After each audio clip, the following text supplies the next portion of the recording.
I just posted a three-part video series I'm calling Loneliness, Grief's Elephant in the Room.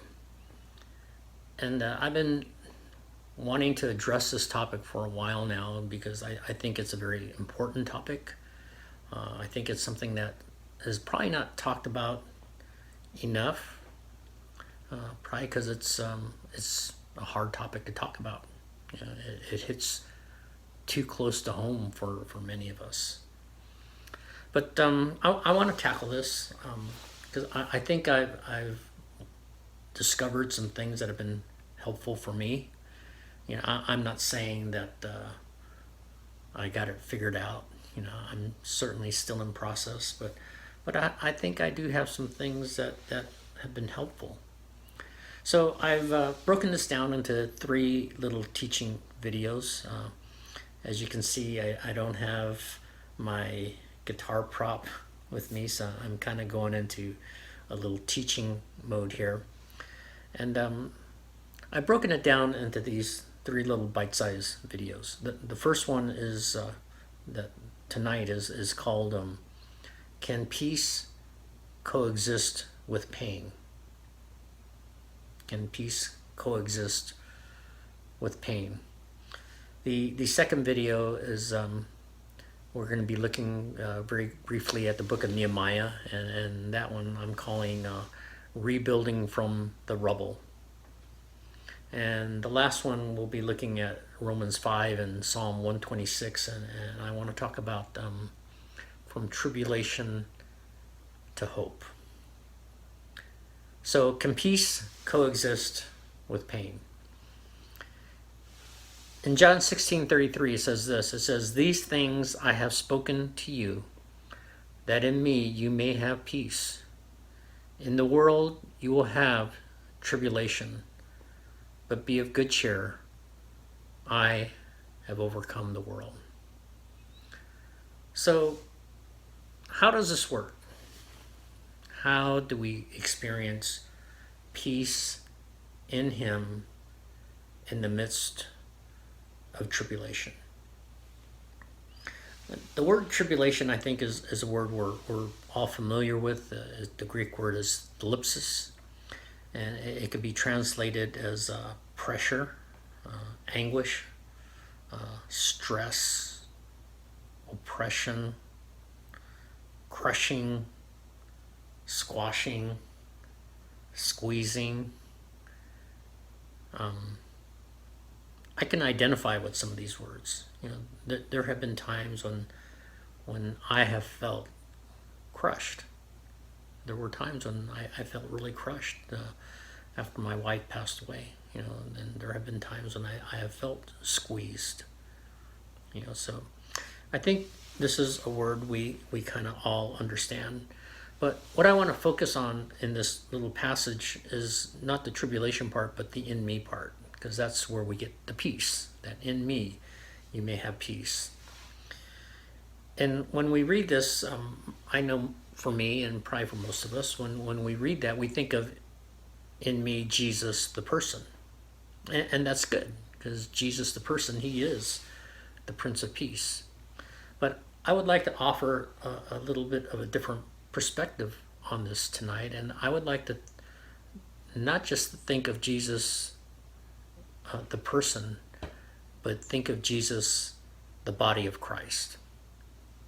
You know, 1 Corinthians 12 and 13, it's pretty clear on this. It says, "For just as the body is one and yet has many parts, and all the parts, though many, form only one body, so it is with Christ. For by one Spirit we were all baptized into one body." So I'm going to kind of read through my notes here and kind of share with you some things I've discovered. In practical terms, this is how it looks for me. If you're dealing with loneliness, building community with real live people is really important. I think it's the single most important thing I've learned to do is to build community with real live people. And this is very countercultural to today's environment and culture. We are good at texting, right? It's easier to text than to call, right? There was a time when calling was very normal. You just call your friend up and talk, but now we text. There was a time when it was very normal to just stop by your friend's house and drop in without any kind of, notice. You just stop by, right, and just hang out. But that would be like considered impolite today. So there are things that are kind of gone against this idea of building community. We text instead of call. We call instead of meeting in person to have coffee. There are things that are just going against this whole concept of building community. So we need to be intentional about it. We need to be on purpose about it. Invite people over to your home. Practice some hospitality. This is probably uncomfortable and very scary for some people, but I would encourage you to do this and kind of get the little feelers out there. You can't it means being taking some risk, and it means maybe being a little vulnerable. But these are things we need to do.